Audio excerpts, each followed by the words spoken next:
La Syrie affirme que le rapport de la Commission internationale d'enquête sur la situation en Syrie manque de professionnalisme et d'impartialité.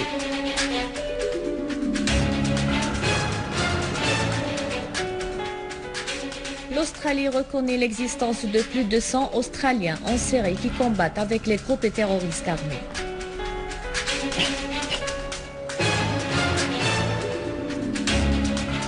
Les autorités spécialisées avortent une tentative terroriste visant à faire exploser une voiture piégée près de la mosquée Aïcha à Alep. L'Iran rejette l'ingérence étrangère en Syrie et affirme qu'une solution pacifique est l'unique moyen pour résoudre la crise.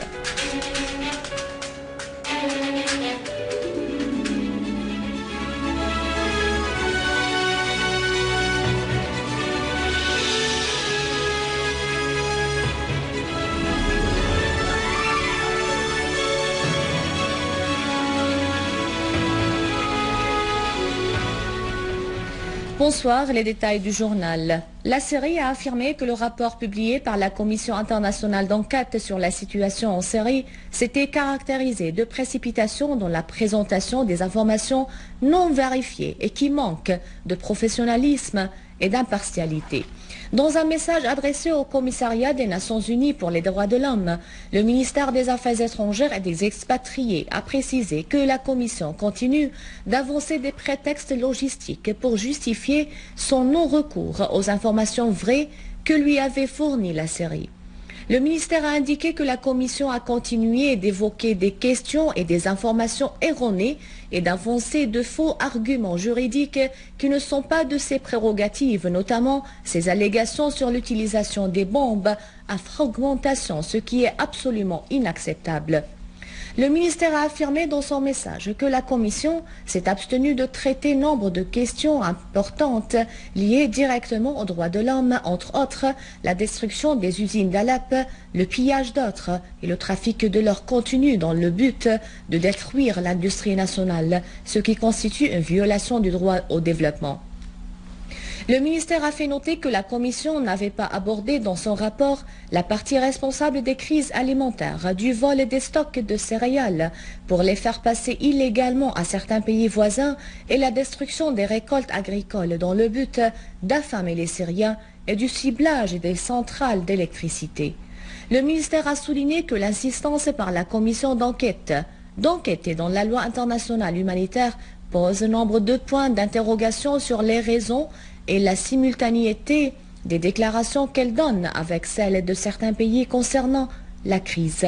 Le ministère a regretté l'ignorance persistante par la Commission de tout ce que la Syrie tenta de clarifier depuis le début de la crise, en particulier ses confirmations sur la présence des forces extérieures qui œuvraient pour créer l'incitation confessionnelle en Syrie et lancer des fatwas takfiristes déplorant que la Commission avait préféré de participer à la campagne contre la Syrie en ouvrant la porte devant toutes les violations sans précédent des droits de l'homme menées par les groupes terroristes armés en Syrie. Par ailleurs, le ministère a souligné que la Commission est incapable de parler du rôle des pays qui finançaient, armaient, entraînaient et accueillaient les hommes armés et qui leur assuraient les renseignements. Le ministère a enfin précisé que la Commission a fait preuve, une fois de plus, de non-professionnalisme et de manque d'impartialité et a laissé voir une comptabilité des résultats qu'elle présente avec les orientations politiques de certains pays. La commission d'enquête internationale chargée par le Conseil des droits de l'homme d'enquêter en Syrie sur ce qui se passe comme événement persiste à politiser ces rapports qui manquent de précision, d'objectivité et de neutralité. Ces mêmes rapports ne reflètent point la réalité des faits et des événements sur le terrain. Et de ce fait, ils sont totalement alignés sur les thèses des tueurs du peuple syrien et des forces extérieures qui les appuient, exploitant ainsi les organisations internationales à des fins politiques. Le dernier rapport en date de la dite commission s'est basé sur des sources médiatiques non crédibles et sur des millions invérifiables, voire virtuelles et douteuses, ignorant paradoxalement les lettres adressées par les autorités syriennes contenant des preuves tangibles et réelles et aussi authentifiées et documentées envoyées aux instances onusiennes. Ces rapports persistent donc à insérer une série de malversations, d'accusations erronées sans aucune preuve. Les constats de ces rapports intempestifs et tendancieux a fait sortir la commission d'enquête de ses prérogatives puisqu'il a ignoré de souligner la cause principale qui était derrière la souffrance des Syriens représentés par des pays et des forces œuvrant dans le but d'attiser la crise via l'armement, le financement et l'entraînement des gangs terroristes en plus du trafic d'armes et d'infiltration des combattants terroristes takfiristes appartenant à l'organisation fondamentaliste Al-Qaïda. Leur credo est la tuerie bestiale et abjecte des Syriens, selon les aveux des chefs de cette nébuleuse et des déclarations explicites de certains dirigeants de ces pays.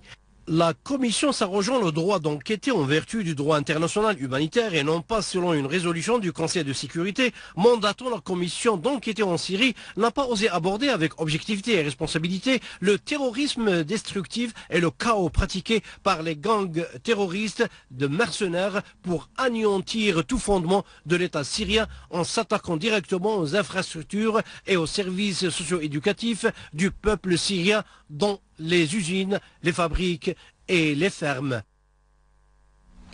L'Iran a réitéré son refus de toute intervention étrangère en Syrie, affirmant que seule une solution pacifique pourrait désamorcer la crise dans ce pays et qu'une telle solution pourrait être réalisée à travers le dialogue national entre les Syriens eux-mêmes. Le porte-parole du ministère iranien des Affaires étrangères, Rami Mahmoudprest, a déclaré dans une interview accordée à la télévision Al-Manar que le peuple syrien est capable de décider lui-même de son sort à travers les élections et qu'il ne faut pas permettre aux pays étrangers de s'immiscer dans les affaires syriennes internes. Ceux qui demandent la démocratie et disent que le peuple syrien, comme tous les peuples du monde, veut réclamer ses droits, doivent aider à instaurer la stabilité et la sécurité en Syrie en arrêtant l'envoi d'armes aux terroristes et en œuvrant pour faire cesser la violence et amorcer un dialogue, a ajouté Mahmoudprest, soulignant que Téhéran a soumis des propositions à cet égard à de nombreux pays et est en train de les examiner avec ces pays.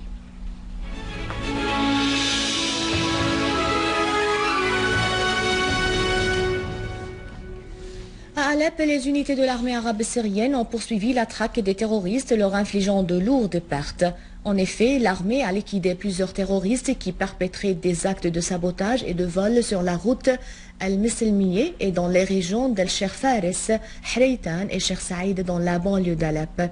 Les forces armées syriennes ont également infligé de lourdes pertes aux terroristes à Kermel Qatreji, Al-Rasafi, près de l'établissement de la production des Siemens, et à Dahret Abdrabbo, à Layramoun, ainsi que dans le quartier de Inzarat et les régions d'El-Kallassé, Boustan el-Qasr et Bani Zed.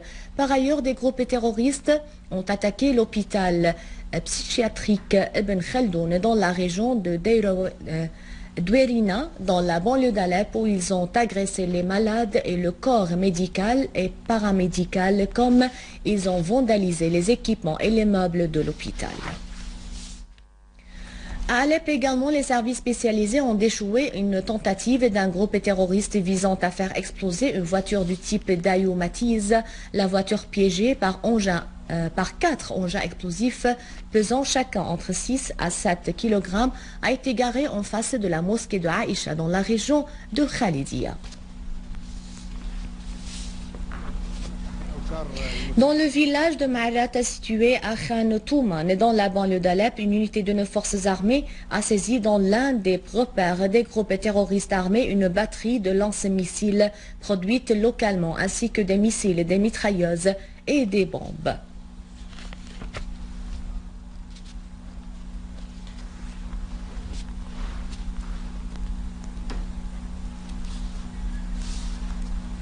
L'Australie a reconnu que plus de 100 ressortissants australiens ont rejoint des groupes terroristes œuvrant sur le territoire syrien.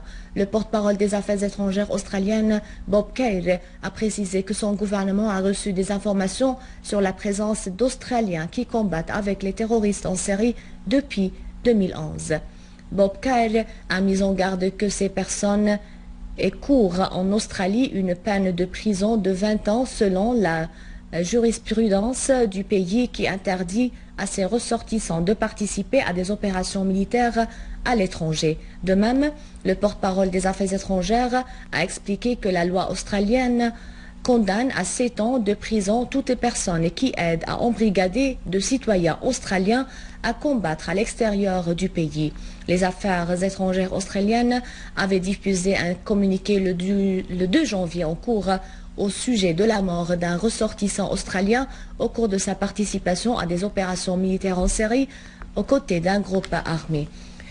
Des journaux occidentaux tels Wall Street Journal, The Times, Daily Telegraph et The Guardian ont tous publié des reportages sur le financement et le trafic des groupes terroristes œuvrant à travers les frontières turques. De même, le journal libanais Al-Akhbar a publié un reportage sur l'évasion douteuse d'un prisonnier terroriste enfermé dans la prison libanaise de Roumieh, Khaled Al-Mohammed, pour rejoindre la Syrie et devenir le chef du groupe terroriste Jund al-Sham. Dans une vidéo diffusée récemment par ce groupe terroriste, Khaled Al-Mohammed se dit émir à l'instar des chefs des groupes terroristes de Nasra et Fajr. À la fin de ce journal, un rappel des titres. La Syrie affirme que le rapport de la Commission internationale d'enquête sur la situation en Syrie manque de professionnalisme et d'impartialité. L'Australie reconnaît l'existence de plus de 100 Australiens en Syrie qui combattent avec les groupes terroristes armés.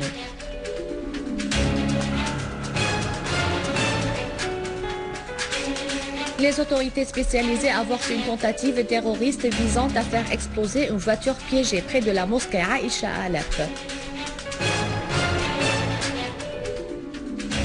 Et l'Iran rejette l'ingérence étrangère en Syrie et affirme qu'une solution pacifique est l'unique moyen pour résoudre la crise. C'est la fin du journal. Merci de votre fidélité. Je vous rappelle que vous pouvez consulter notre site internet syriaonline.sy pour revoir ce journal et davantage d'informations. Au revoir.